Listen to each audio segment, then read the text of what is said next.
Does anybody recognize the name Bethany Hamilton? Does it sound familiar? Yeah? She's been in the spotlight for almost 20 years now. And I think that you're going to agree with me by the time we're done here today that she and her story continues to shine. Bethany was a 13-year-old up-and-coming surfing champ when on October 31st, 2003, she went out on the waves one beautiful Saturday morning in Kauai, Hawaii, where she lived. And while she was lying on her board, casually dangling her arm in the water as she waited for a wave, a 14-foot tiger shark swam up, bit once, and disappeared, taking off her left arm just below the shoulder. After losing nearly 2/3 of her blood supply, her life and her future in surfing were anything but guaranteed. Surfing with one arm is a tall order, and doing so professionally, nearly impossible. But when you combine unthinkable passion, unrelenting resilience, and the desire to fulfill lifelong goals, the impossible seems a little more feasible. In one of the first interviews after the attack, and I remember this very clearly because she was still in the hospital when she did this, she told the Associated Press that she would surf again despite her loss. And less than a month later, on Thanksgiving Day, she returned to the water. And 10 weeks after that, in January of 2004, she returned to the surfing competition. And a year later, in 2005, she won the Scholastic Surfing Association National Championship for the 18 and under age group. She made her world tour debut in 2009, and her best result was coming in 2016, not that long ago, when she beat the 6-time world champion, Stephanie Gilmore, as well as the #1 champ at the time, Tyler Wright, at the Fiji Women's Pro. That's pretty big, huh? Since then, the now wife and mother of 2 boys has gone on to write several books, but her first was when she was just 14. And it's an autobiography entitled Soul Surfer, in which she chronicled her experiences. Because see, way back then, in that year after that life-changing moment for her, Bethany made the choice to use her experience to become an inspiration and to help others overcome adversity, no matter how great. And she writes, "People I don't even know come up to me. I guess they see me as a symbol of courage and inspiration. One thing hasn't changed, and that's how I feel when I'm riding a wave. It's like, here I am. I'm still here. It's still me and my board in God's ocean. It's still me and my board in God's ocean." What a great line, right? And so that's where we're going to be coming from this morning as we catch our wave to the abundant life.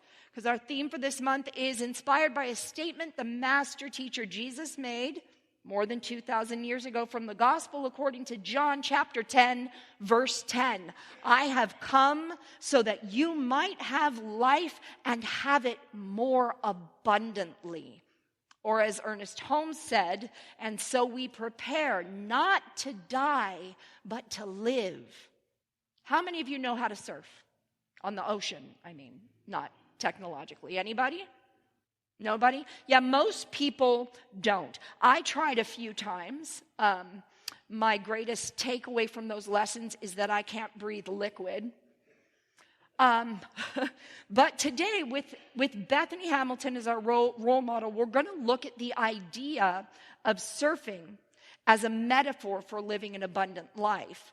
And just like most of us don't know how to surf, most of us really don't know how to be abundant in every area of our lives either, right? We all have to learn. And that's why we're here, seeking greater knowledge and understanding. So we're going to look at 4 primary ideas from surfing that can serve us today. 1, point your surfboard toward the shore. That's important. 2, start paddling. 3, practice catching the waves that come along. And 4, be willing to take the risk. Okay, so first step 1, point your surfboard toward the shore. In other words, get in position. Know where you're going. What does the abundant life mean to you? Take a moment to reflect. What does it truly mean to you? What does it look like in every way, in every area of your life? What does that abundance look like? Figure out what it is and get a mental equivalent of that. Give yourself a vivid, detailed picture. Remember what I said, once you have built that in your mind, you can always go back to it. So build that. On page 271 of The Science of Mind, Ernest Holmes tells us to spend time every day seeing that which we wish to experience. He says, if day by day we have a greater understanding and a clearer concept, if daily we are realizing more of truth and applying it in our actions, then we are on the right path. It is a wonderful experiment and a great adventure to make conscious use of the law, to feel that we can paint an idea in mind and see it gradually take form. The student should take time every day to see their life as they wish it to be, to make a mental picture of their ideal. They should pass this picture over to the law and go about their business with a calm assurance that on the inner side of life, something is taking place. So before the wave comes, we need to be in position. This also means that we need to learn what we need to know now. Release what we need to release now, before the opportunity comes. In fact, so that the opportunity can come. Get in position by opening up to greater and greater and even greater possibilities. Look for them. Why do some people get a whole lot of opportunities and some don't? Because some are looking for them and others cannot yet see. In Lawrence Blair's book, Rhythms of Vision, The Changing Patterns of Belief, Blair refers to an accounting of Magellan's first landing at Tierra del Fuego. The explorers were met by the native people isolated for centuries by their canoe culture. Though the large, hulking ships were in full view of the harbor, the native people were not able to see them. The idea of ships was so far beyond their experience that the physical ships were actually invisible to them. And it wasn't until the shaman, realizing that the newcomers had to have gotten there somehow in something, he pondered and he divined the matter until he was able at last to see the ships. And then the shaman brought it to the attention of the villagers and that the strangers had arrived in something which, although preposterous beyond belief, could actually be seen if one looked very carefully. With gestures and drawings and words, he patiently described the ships in the bay again and again until the entire tribe could see them. They had to have a mental image of the ships which defied their concept of reality at the time in order to perceive them. The Fuegans, lacking experience, familiarity, or history of ships, had no frame of reference, no context to see the sailing vessels anchored before their eyes. Until they could understand it, have it discovered, and then interpreted to them by their shaman, they were not able to even conceive it visually. They had to have that mental image of the ships, I say again, which defied their concept of reality in order to perceive them. What does that truly say about the power of the mind? Because that's a true story.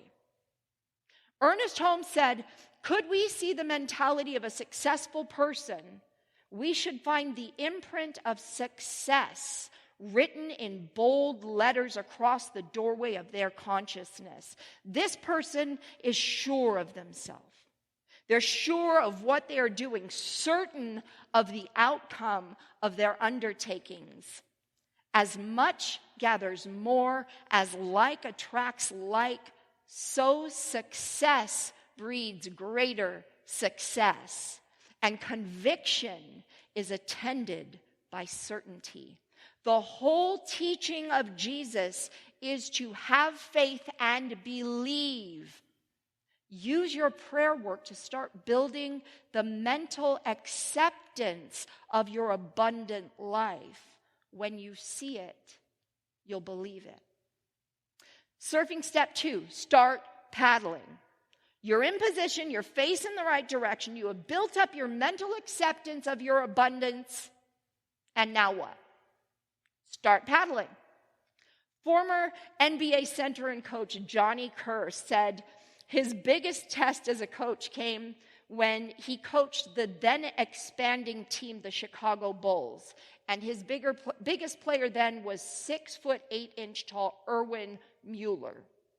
He says, we had lost 7 in a row, and I decided to give a psychological pep talk before the game with the Celtics. I told Bob Boozer to go out and pretend he was the best scorer in basketball. I told Jerry Sloan to pretend he was the best defensive guard. I told Guy Rogers to pretend he could run an offense better than any other guard. And I told Erwin Mueller to pretend he was the biggest, best rebounding, shot blocking, scoring center in the game. We lost the game by 17 points. I was pacing around the locker room afterward, trying to figure out what to say now, when Mueller walked up, put his arm around me and said, don't worry about it, coach. Just pretend we won.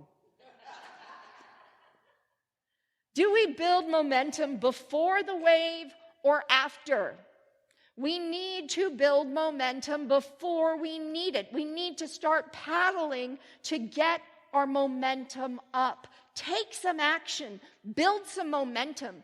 Do something to prepare yourself to live your greatest good. 3, practice catching the waves that do come along. There is more than one opportunity in life. Just practice catching some. Once you build your momentum, any wave is an opportunity for you.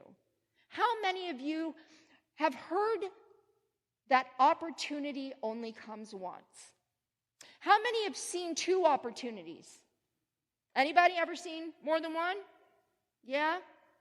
How many have seen 10 in their lives? 100? Yeah. So you're waiting for the big wave, right?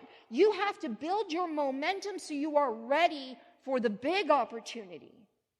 And there are people who are only waiting for the big one. But the process is that once you have built your momentum, any wave is an opportunity for you. No such thing as a mistake. Ralph Waldo Emerson is often considered to be the father of New Thought, and he once said, our greatest glory isn't in never failing, but in rising up every time we fail.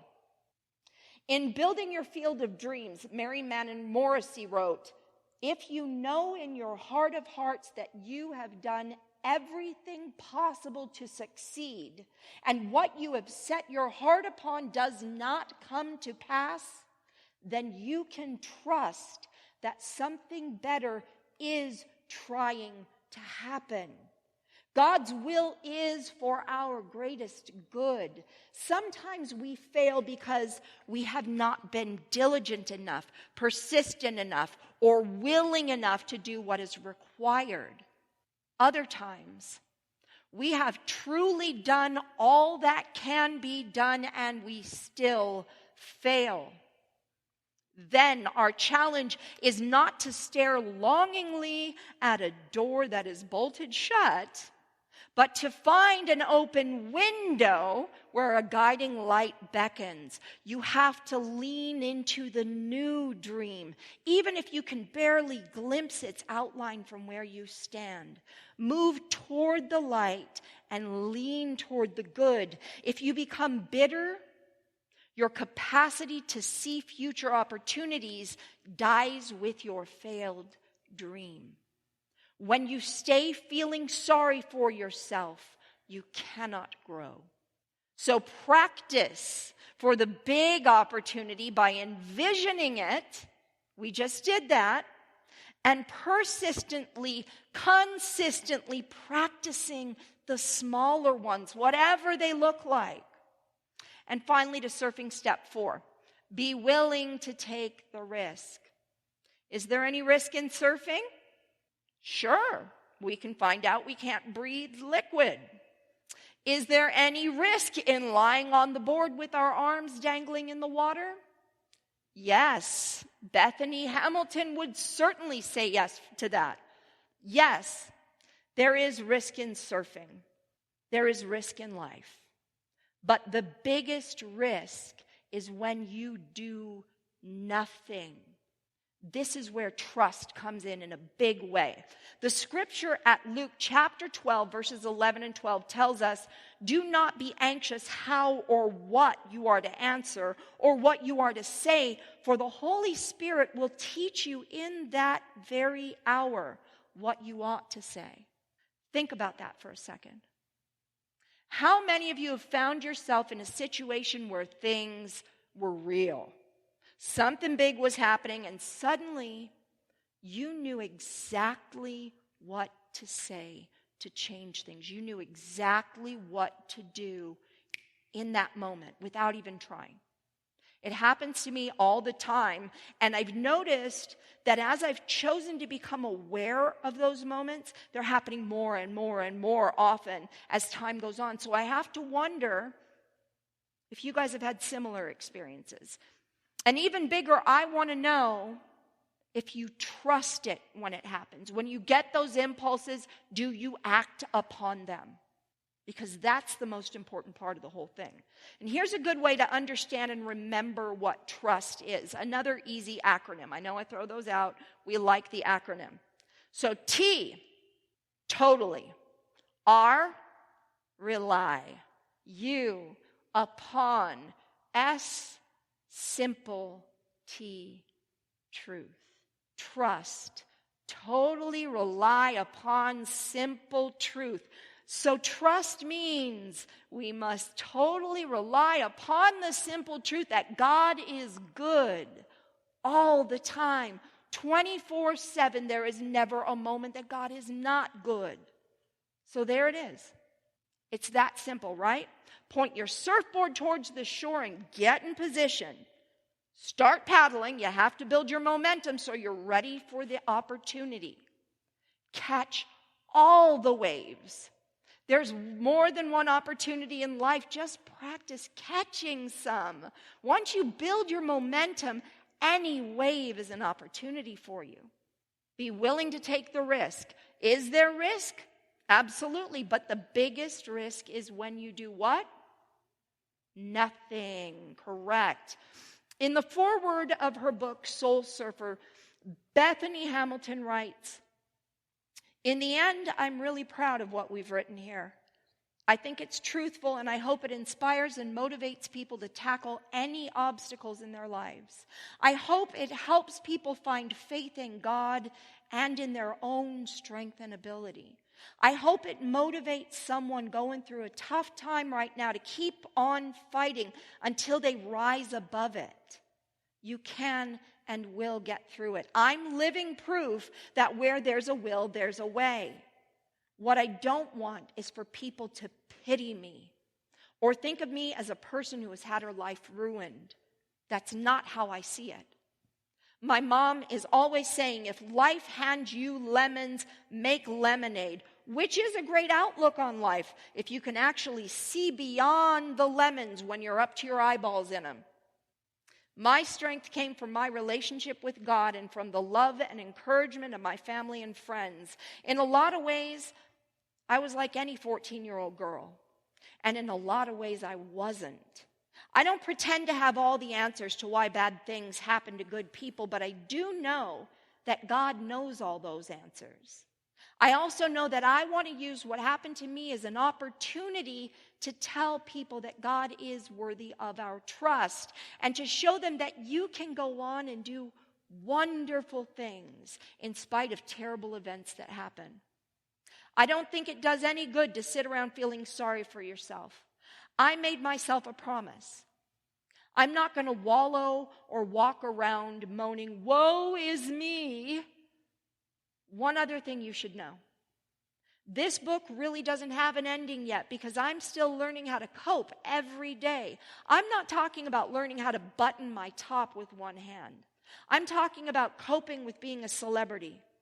Coping with people's stares, either because they recognize me or because they're not used to seeing a person with one arm running down the beach. Or coping with answering endless questions from the media and seeing my face in newspapers and magazines. I'm also learning to cope with the frustration of knowing that if I had both arms to paddle, I might have done just a little better in a surf contest that I've been in. I'm excited about some of the opportunities to travel and surf all around the world that have come as a result of my attack and return to surfing. But most of all, I'm excited about what the future holds. Will I make it to the pro ranks in surfing? Will my lifelong friend and surf buddy Alana be paddling next to me in the years to come as she is now and was during the attack? Will I be able to make a difference in some small way in people's lives by sharing my story? What does God have in store for me? I really don't know. But I do know one thing for certain. The adventure has only just started. Catch your wave, my friends. Catch your wave, because the adventure to the abundant life which Jesus promised has only just started. Thank you.